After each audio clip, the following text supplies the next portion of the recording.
that able to change on now. As you can see, I've got to do remove these M10 drive. So anyway, let's get it assembled. Well, how are we all today? It's a lovely Tuesday morning. I think it is Tuesday. So it's pretty warm today. I've got my bloody t-shirt on. Anyway, we've got a 2012 Volkswagen Golf. Don't ask me what mark it is. It could be a Mark 10, 12, 44. I don't even know. But it's black, it's 4 wheels. We're going to be putting a clutch in it. Now, the first thing we're going to be doing on it is removing the airbox, taking the battery off and removing the battery tray.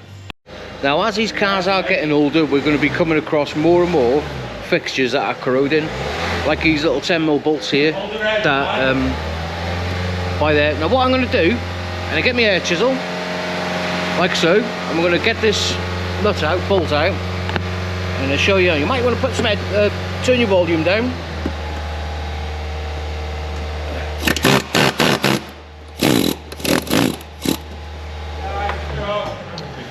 Just like that.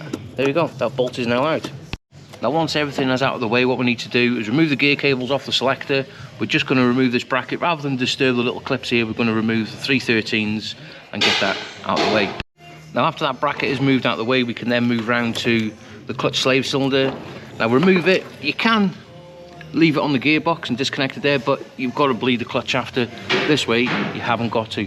Now that is pretty much everything that I need to do at the top of the car. Let's get it up to working height and remove all the wheels. Now that front wheel is off, as you can see, we need to remove these centre dry shaft nuts. Now they are emergency tight. If they've been off before, chances are your gun's going to get them undone. But how I do it when they're emergency tight, just put a gentle bit of heat on them and they fly out, which I'm going to show you now.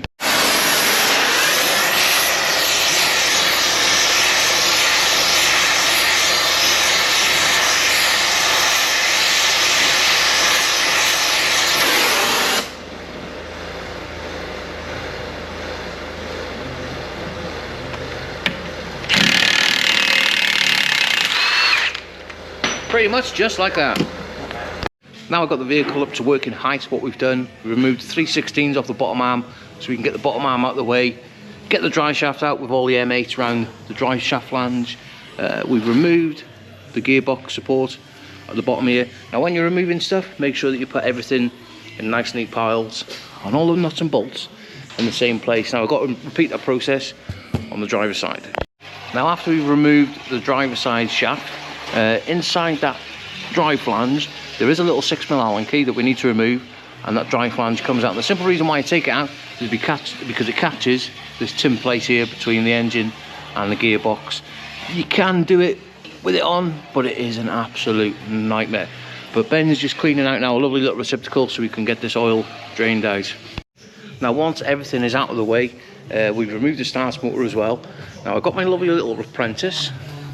Now what I like to do is leave one bolt in the gearbox mount at the top. I can show you, and undo it with my little 3/8 ratchet, and then we can let that gearbox down now on that transmission zack or apprentice, whatever you want to call it. Once that gearbox is dropped down now and it is nice and supported, we need to remove 3/16 just off the gearbox mount and remove it from the gearbox like so. Just so we've got now a little bit more room to get it just past that chassis leg. Right, let's get this gearbox out. Now with a little bit of magic, that gearbox is now out. Right, let's remove the clutch plate and pressure plate off the flywheel, and it is a 9mm multi-spline socket. And there we have, with a little bit of magic now that gearbox is off. Now what I've done, I've removed the clutch fork off it. Now the sleeve in here, the guide tube, I've given that a damn good clean with a little bit of 3M Scotch pad. As you can see now, it is nice and shiny now. Just show you the old clutch. It is actually on the rivets, just stay at the pressure plate. So yeah, hopefully, fingers crossed, a new one should be here shortly. Now before we put this clutch arm back on, what we're going to do, the pivot point down there, we're just going to put a little bit of red rubber grease on it so it's nice and smooth. Well, my brand new clutch has turned up and it is the wrong one. I'm gutted because I was planning on getting this done by 4 o'clock, but anyway, nonetheless, we've got a Mercedes C220D now that has just turned up for diagram, and I'll be having a little look at it and I might make a little video on it. Well, we are now into Wednesday morning, and as promised, we have had the thrust bearing that has turned up for this Golf. Now, I didn't have a new clutch. The parts driver had found the thrust bearing in the van. Obviously, with the box being in such a condition, whose fault is it? Is it their fault? Is it our fault for not checking the box when we had it? Who knows, but nonetheless, it is now turned up. Let's crack on. Let's move round to the clutch itself now. These tools, these cheap ones, they're probably the best that you'll ever put your hand on. They're absolutely insane, and they're only cheap. Now, when you get them lined up, you must make sure that clutch plate is equal all the way round to the pressure plate, so it's nice and central, so we can get it back on the flywheel. Now, once we've done that, the thrust bearing is back in and is on the sleeve and the clutch fork. We've just put a little bit of red rubber grease on the wings there, so everything's going to be nice and free. Right, let's get this clutch back in. And there you go, that is now everything bolted back up and torqued to spec-a-rooney. Now, I have dated it, I have hashtag send it. Right, I'm not going to bore you with all the installation of fitting this box back to the vehicle. Well, I don't know, I might do. Who knows? See what happens. Right, I have finished absolutely everything underneath now. We put the belly trees back on, the dry shafts in, ball joints on, pretty much everything. It didn't take me long. I do these in my sleepy Volkswagen boxes. We're going to give it a big lower down now. We're going to chuck the wheels on, and then we're going to finish off everything at the top. Switch me ramp on.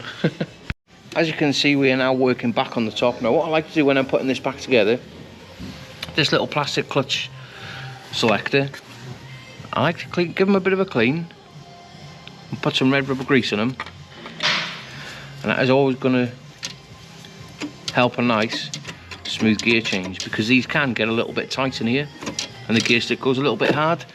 But anyway, we're getting there. Not long now, and we'll be taking it for a bit of a test drive. Now, think back to the beginning of the video when I took the airbox off and the battery out of the way, and I was removing the battery tray and then bolts were seized. Well, what I've done, we have put 3 new 10mm in it, and what we're going to do, copper grease, spray copper grease, cover the ends of them, and that will prevent them corroding again. It doesn't look pretty, but it's going to do the job. And there you have it. With a little bit of magic, now that car is all back together. Right, let's jump in it. First thing we're going to do is give the clutch pedal a little bit of a pumperoonie, make sure that we've got no restrictions there whatsoever. And we're going to get on the key, give it a big start. Make sure all the lights are going on. Now, you're always going to get this power steering and traction control light on the Volkswagens when you've disconnected the battery, and the easiest way to get rid of it, go full lock, left to right, and them lights will extinguish. Right, let's get on the road and give it a bit of a test drive. Right, now we're out in the car, making sure that everything, all the gears are selecting as it should be. We've got no clutch slip or anything like that, no clunks, rattles or vibrations coming from the car, off the trims, everything that we've removed. Make sure we put it into 3rd gear now and give it a damn good pull, and make sure that it is not slipping. I'm happy with the job, but let's get back to the workshop. After a nice successful test drive now, I'm happy to sign this customer off and give it back to the customer. And that's it. That is one clutch replacement on a Mark. This was 2012. I don't even know what mark it is or what model it is. But anyway, let's get it sent.